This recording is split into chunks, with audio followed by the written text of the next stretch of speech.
There are a few other lighting modifiers I'd like to show you.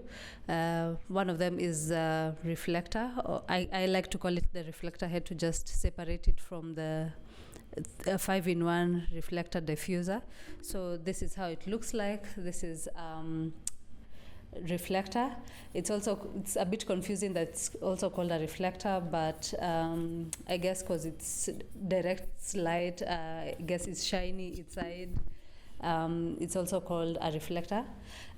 This particular one also has this cloth to just diffuse the light so that it's not too harsh.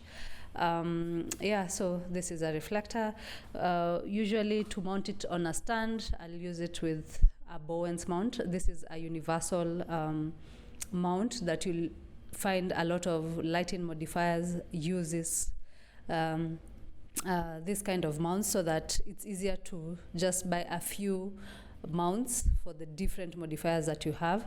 So this is how I'll usually mount my reflector head on a stand. I just align the different sections to the holes that are there, and just lock it, swing it, align it first, and then just turn it around to lock it. So so now it's locked. That's how we use this reflector head. There are also other types of modifiers that we use. I'll just, I think, remove the chair so that I can be able to show you a bit better. So like there's this square one. I don't use it as much, but it's also a good modifier for food, especially if your set is not as large. We also have, it's also a round octabox. It's smaller than the one that I'm using to shoot for this video, but it does the job. It's round. It can create that huge soft light that you're looking for. So this one would also come handy. It's just the bigger it is, the softer the light will be. So it's also kind of like a parabolic. You know those deep ones that are used for portraits. It's just a smaller one.